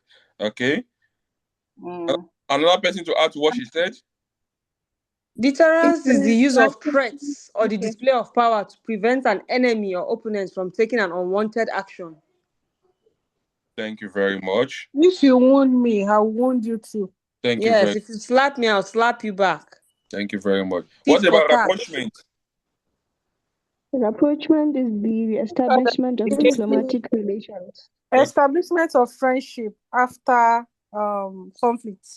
Establishment of diplomatic relation after conflict. Okay, good. Good. What about reciprocity? What you do to me, I will do it to you back. That definition, I say they give you a definition now. I know what you do to me, I will do it to you back, but give me a definition. It means a state gives the same kind of penalties to another state as it receives. Okay, giving the same kind of penalty. What about it's not only about penalty, but it can be also in terms of advantages. It can be benefits. Good. What about bipolarism? Bipolarity. I think somebody explained that one already to us. Controlling. This is when power is concentrated in two dominant states or blocks. When we have two superpowers. For example, USSR and Soviet Union and US. Thank you. When they're in control. Now, look at these questions now. You see, I'm coming. I just want to call your attention to something. You will see. They said, as a student, number 5, as a student of contemporary world politics, analyze Russia-Ukraine war. That means you need to also be conversant with what is happening in the world. You understand now? Don't say you don't want to watch news. Watch. Just watch and have an idea. Understand? So sometimes you just need to read news, just watch Al Jazeera. Just go to CNN, BBC. Just watch sometimes. So because this one is current Asia question. It's current Asia question. You should analyze. Now let's look at, you see number 4, we did that one yesterday. Even in foreign policy, we did that one. So bilateralism, multilateralism. So which of the questions do you think that you cannot answer in this past question? Number 5. I don't know any. The only reason why you cannot answer number 5 is maybe because I'm not current. You are not current. So which you need to take as an assignment. Take it as a personal assignment to be current. And send them. You can just go online, just type contemporary issue in the world politics. You will be seeing some news. You'll be seeing some news, like recent news. News that are maybe less than 2 months or 3 months. You can be seeing it and read about it. Yes, son. So if you cannot answer number 5, and they said answer any 4 questions, which means that if you cannot answer number 5, you have another 5 chances to pick. You have 5 chances to pick from these questions. Yes, son. So even if you cannot get everything at 40-40, you should be able to move closer to at least 30-35 and thereabout. Understand? So let's move to here, please. Please, what about this number 6? Significance and implications of conflicts. Oh, let's take conflict now. Let's discuss about it now. Let's take it as our topic now. What is conflict? Now, let's take it as a topic. Conflict, this refers to a situation of incompatibility of goals. This refers to a situation of incompatibility of goals or interests among actors, leading to tension, hostility, or violence. Understand? Conflict refers to a situation of incompatibility of goal or interest or value between actors, 2 or more actors, leading to tension, hostility, or violence. Understand? That question says that identify and discuss the significance and implication of conflict in contemporary global politics. Now, that means you need to know the definition first before you can identify them.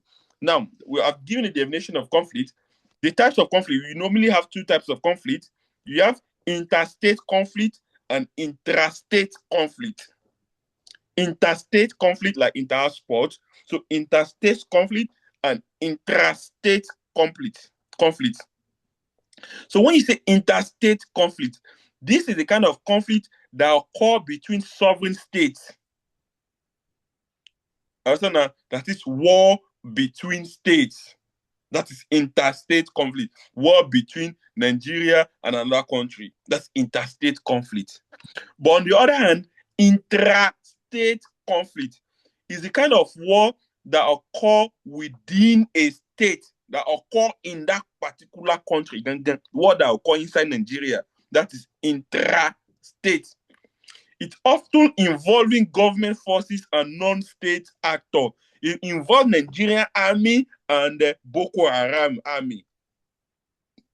So it involves the government forces and non-state actors. It involves the federal government and people doing answers. Understand now? So that is intrastate. War occurring internally. Intrastate, war occurring externally. Your country with another country. That's interstate. Intra is one that occur in your country. Now, major causes. Let me just explain now. Major causes of conflict. So now, we've already said that it is incompatibility of interest or goals among actors, right? But what are the major causes of conflict? Number 1, competition of power and national interest. Competition of power and national interest. When states tend to defend their national interest in a global political system, they tend to fight for the survival of the fittest. So power struggle often results in conflict when interests clash. When your interest clash with my own interest, when your country interest clash with my own interest, it can trigger fights. You understand? Number 2, resource scarcity. Resource scarcity. Understand? You know, we have scarce resources, right? And since human beings are insatiable, human beings tend to look for, for more things that they don't have. So it brings about competition over land. That is why you see Nigeria and Cameroon fighting over Bakassi Peninsula. Understand? Oil. That is why you see Niger Delta fighting over oil. That is intrastate level. Or water, or mineral fuel, or conflict. In the Middle East, you see them fighting over oil. You get? Especially in rich country. So that one weak political state. You see now, since resources are scarce and human beings are selfish in nature, it brings competition over land, oil, water, mineral resources. So that's number 2 cause of conflict. Number 3 causes of conflict is ethnic and religion differences. Ethnic and religion differences. This ethnic and religion differences is also known as identity-based conflict, because when a religion or when an ethnic group dominates another ethnic group, it also causes conflict. Son, in Nigeria, some say it's Yoruba people that are dominating. Some say it's Igbo. Some say it's Hausa. Some say it's Fulani. So when there is dominance of one ethnic group or religion, it also causes conflict, either intra-state, inter-conflict, or inter-conflict. Understand? Number 4 is ideology differences. Ideology differences. Understand? Ideology differences. Conflict tends to emerge when opposing belief system clash. We said conflict is incompatibility of goals and interests. So that means that we don't have the same ideology. We don't have the same value. Because we don't have the same value, we will clash. There is no way we will not clash. You understand? In Burkina Faso currently, Burkina Faso is having conflict with ECOWAS, for instance, now. As the Sahel country, they're having conflict with ECOWAS because ECOWAS is fighting for democracy. Sahel is currently fighting for military system of government. So there is ideology clash. You understand now? Ideology difference. Number 4 is external intervention. Number 5, external intervention. So when there is foreign intervention in a particular country, understand, there is tend to escalate local dispute into international conflict. Look at what happened in the Middle East. What is happening in the Middle East and the Gulf states? You will see that it's because there is external intervention. That is why this fight is being escalated to an international level. Understand? Because those external intervention, they tend to support a part and leave a part. So when you see that, you will tend to retaliate back. Understand? The last one on my list is weak state institution. When you say weak state institution, it means that when politically your government is weak, when corruption is the highest of the order, when there's weak legitimacy in the country, there is going to be an internal conflict. When your government is very weak, there is going to be an internal conflict. Look at Somalia. Look at South Sudan. These are countries where politically the government is weak and they are poor, and corrupt.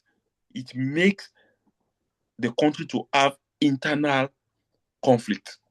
The question I answered, that number 6 question you are seeing on your screen, he said, an implication of conflict in the contemporary global system. That's the question. Please, am I the only one here? I'm not seeing you, so just be. We are all here. Thank you very much. We can hear you. The impact of that conflict. Number 1 impact. With you, sir. Thank you very much. Number 1 impact of conflict is, even when there is war, when there is conflict, number 1 is people will die, right? So far as people will die, loss of lives and property, causing humanitarian crisis. That's number 1 cause. Loss of lives and property causing humanitarian crisis. That's number 1 impact.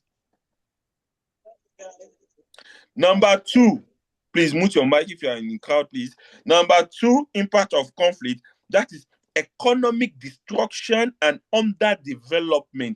Any country you see fighting war anytime, economically and in terms of development, they are going to be underdevelopment and the economy is going to be weak. Understand? Why number 4 is that political instability and state collapse. which means that when there is conflict in a country, political instability and state collapse, which means that when you see countries fighting, when you see there is conflict in a country, politically, this government is going to be disrupted. Look at the cases of Libya. There is going to be political instability and the state is going to collapse. Look at Libya now. You understand now? Politically, they are collapsed. You understand? Why the last one on my list is regional and global insecurity. Understand? When there is war in a country, it automatically affects its neighbor. That is why you see Nigerians sending air force to Benin Republic, because any war that occur in Benin Republic, it's going to affect Benin Republic neighbors, which are Nigeria and Togo. Understand now? It's going to affect the Republic of Togo and Nigeria because they are neighbors. Can you see my screen? No, it has gone off. It's gone off. Let me just take it back. So this is about that number 6. Right? It says the significance. What is the significance then? That's the impact. The impact. That's the impact. The implications. What of the implications? They said the significance and the impact. Implications. Okay, yes. So if you fight war, if you do conflict, what will happen? What will happen if it's conflict? So that means the significance are the causes you mentioned. No, I just mentioned the causes so you can have an idea regarding it. So to me, the implication, the significance and the implication in this context, they say me the same thing. So unless another person has a different opinion for us. There is one question I want to check also. I don't know if you can see that question. It's on genocide. Did we see any question on genocide here? Yes, you scrolled it. It's up, right? Which question? Yes. Which question is on genocide here, please? Just tell me which question is on genocide here. You just passed it. Question 6. Question 6. Okay. Discuss the stages of genocide. Thank you very much. Discuss the stages of genocide. Let's take this one and as our last topic of tonight. Discuss the stages of genocide. I wanted to discuss that one before. I just remember now. I think this one are like the last part of this particular course, MIAD 807. They are like the last part. So hopefully we can finish genocide, and then if we are done with genocide, we know that we know that we are done totally with this course, and tomorrow we do 809. Yes, now genocide. So that part of the question is discuss the stages of genocide. Can you see my screen or can you see me? We can't see you and we can't see your screen. But you can see me. No, we can't see you. No, but you can hear me, right? Yeah, we can hear you. No problem. Let's proceed. Now, they said discuss the stages of genocide. So now, another question, they said discuss the characteristics of genocide and the antecedent effect, which is the effect of genocide, right? Another question, they said discuss the difference between genocide and mass murder.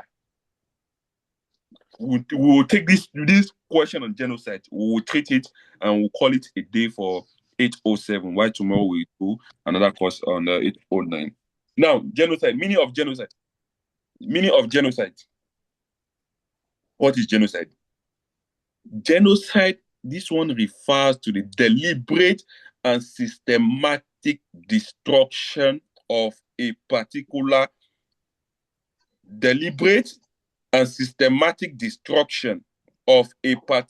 national, ethnic, racial, or religion group.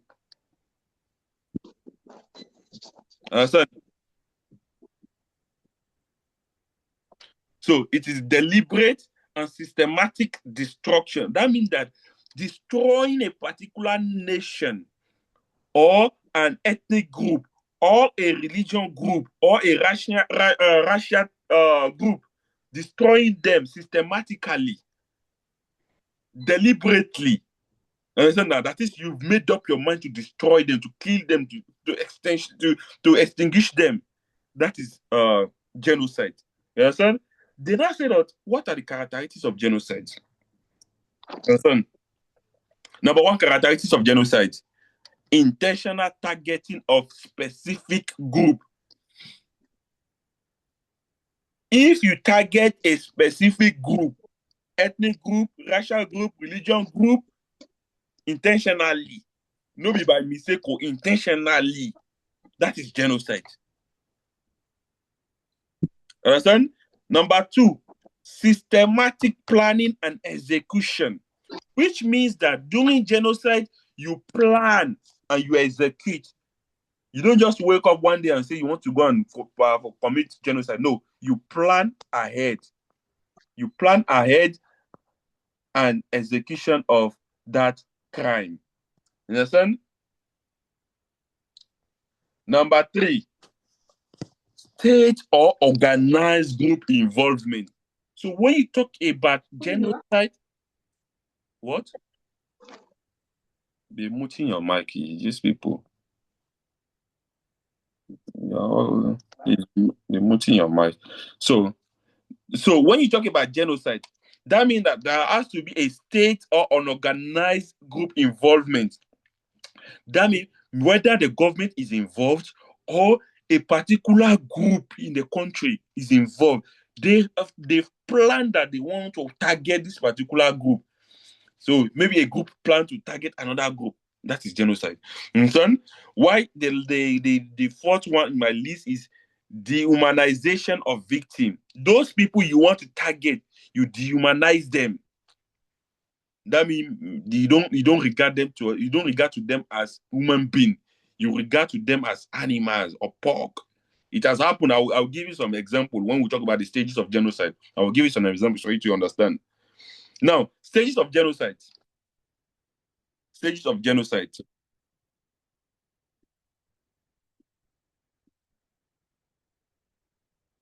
We have 9 stages of genocide. We have 9 stages of genocide. We have 9 stages of genocide. Abi? Okay, we have 10 stages. Sorry, we have 10 stages of genocide. We have 10 stages of genocide. Number 1 stage, classification. Classification. I have 10 minutes left, so I'll try my best to finish the 10. So, classification. Number 1, classification. This is the first stage of genocide. And at this stage, society is divided into distinct groups. This is the first stage of genocide, and at this stage, society is divided into distinct groups. Understand? Such as us versus them. I don't understand how Igbo and Hausa will have speak Hausa and Igbo now.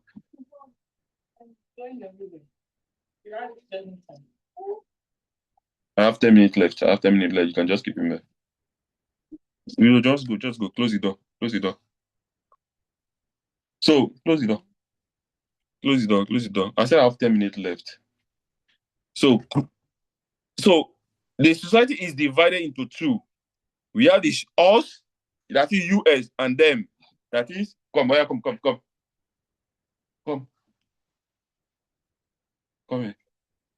Us and them, which means that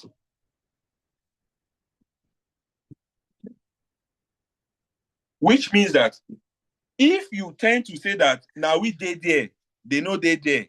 You know, as we do say in Nigeria that now we. Understand? So that means you are trying to classify that other people are second citizen while you are first citizen. In Rwanda, understand, there was 2 tribes, the Hutu and the Tutsis.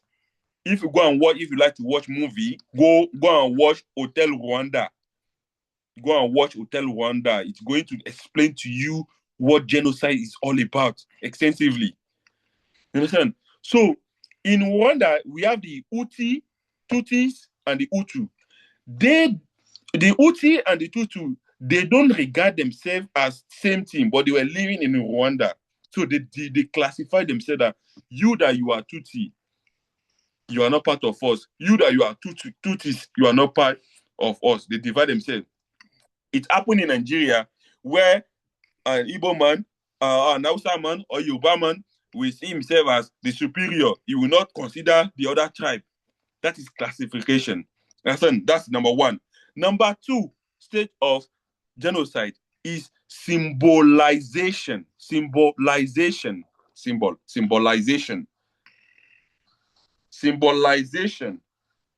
This is the second stage of genocide.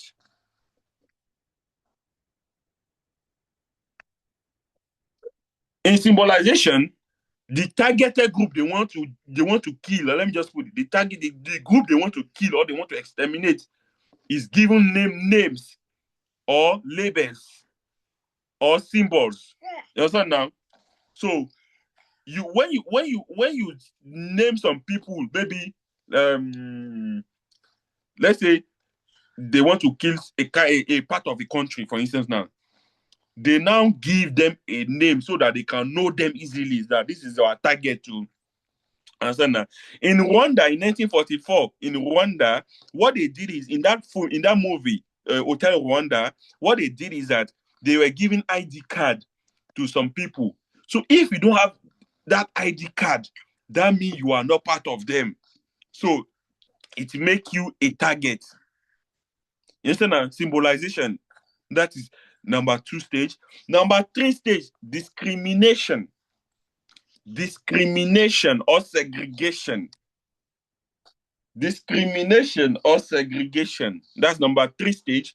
Discrimination occurs when the dominant group use law, policies, or state practice to deny the rights of the targeted group, which means that those groups they want to target, they don't give them the right they need to have in the country. Also, now, they segregate them, they discriminate them. You know, say for genocide to occur, there have to be two parts. One part that is dominating, they will be putting some law on the other part that they are dominating on.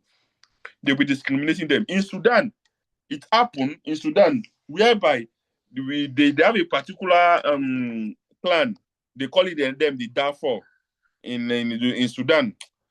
So they were making some derogatory law. They were marginalizing this clan before they target them. So before genocide is happening, people are saying that there is genocide in Nigeria. But after I explain all these things, you will understand whether we have genocide or not. You understand now? So, discrimination. The fourth one. I'm busy, eh? Yes. The fourth one is dehumanization. Dehumanization. D-E and humanization. Dehumanization. Dehumanization. The targeted group they want to kill or they want to exterminate, that targeted group is portrayed as subhuman. I'm studying here. Yeah. So, dehumanization. Oh, I'm busy, yeah? Let me give you this. So, the targeted group is portrayed as subhuman. When you say subhuman, which means that they are second degree of human. They are not human beings. They are dehumanized. You understand now? So, they are dehumanized. Understand? They call them names. They can call them animals, insects, criminals. You understand? In Rwanda, the Tutsis in Rwanda, they were called cockroaches. They were called cockroaches, which means that the Hutu were calling the Tutsis cockroaches, that they don't regard them as human beings. You understand? That is dehumanized. That is the first stage. In their tribe, they call them Azeez. What? What do you say?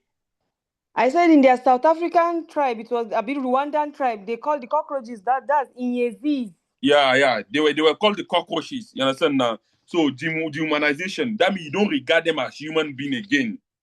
You understand? The fifth stage is organization. The fifth stage is organization, which means that genocide is always organized.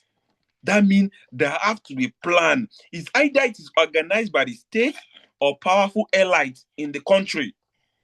You understand now? So this state, that is something. So this state or powerful elites, they give, how do you call it? They give what we know as resources or or weapons or coordination to this militia to go and attack those people they want to attack. You understand now? So the next one is polarization. Polarization. That's the next one. Polarization. Polarization. Polarization means that extremists will intensify division by eliminating moderate voices and intimidating opposition and enforcing rigid group boundary, which make dialogue and coexistence become impossible. Look at Nigeria now. In Nigeria, as an example, there is what we call the ethno-religious polarization in Nigeria. I said now, that is, what Nigeria is facing is both religious and also ethnic. Because some ethnic believe that they are being marginalized. Some religion believe that they are being marginalized. So Nigerian war is now becoming both ethnic war and also a religious war. So which make dialogue to be very difficult.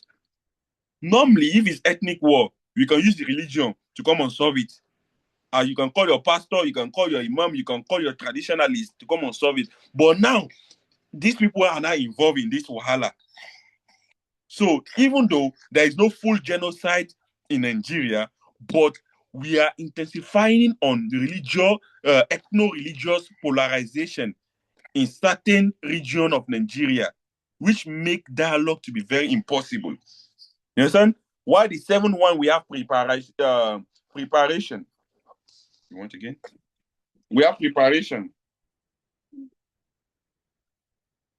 What did you call it? Preparation. Preparation.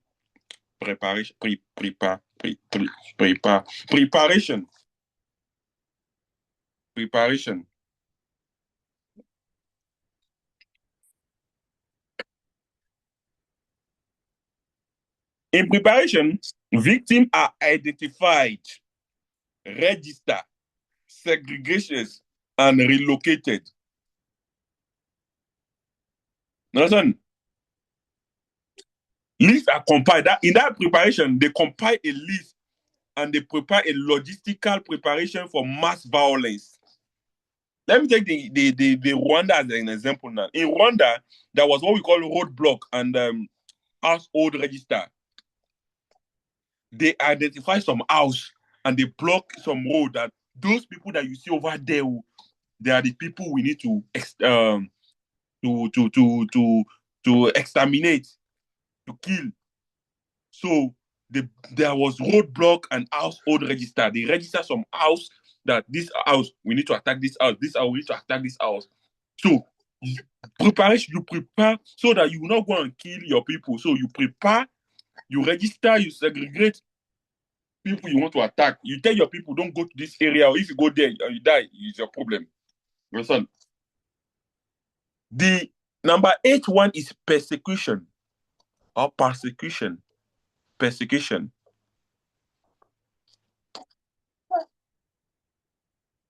Persecution. Persecution is the targeted group, those groups that they've segregated, that they've marked that this one, they want to kill this one, the targeted group face systematic human rights abuse. They forcefully displace them, destroy their livelihood, sexual violence, and confinement, which makes survival to become increasingly precarious. In South Sudan, we have this the Darfur. Darfur is the village were destroyed. They were forced to be displaced, and they attacked them. They put them on starvation. So I think it's 9 p.m. I'll just list the number two, the last two that remain. The last two is number 9 is extermination, while number 10 is denial. Let me explain extermination and denial. Extermination means there is mass killings. Yeah. Is your mommy now? I'm coming in. Sorry. So, number 9, extermination, which is mass killing are carried out. That means we exterminate people. They tend to exterminate people, which means those people that they've said that they want to target, they go and exterminate them. You understand? And that's cleaning them. You understand? Cleaning them from the earth's surface. In Africa, in this country, Rwanda, in 1945 in Rwanda, the genocide of 1945 in Rwanda, understand? In within 100 days, 800,000 people died. 100 days. So now, that is less than 4 months. In less than 4 months, 800 people died.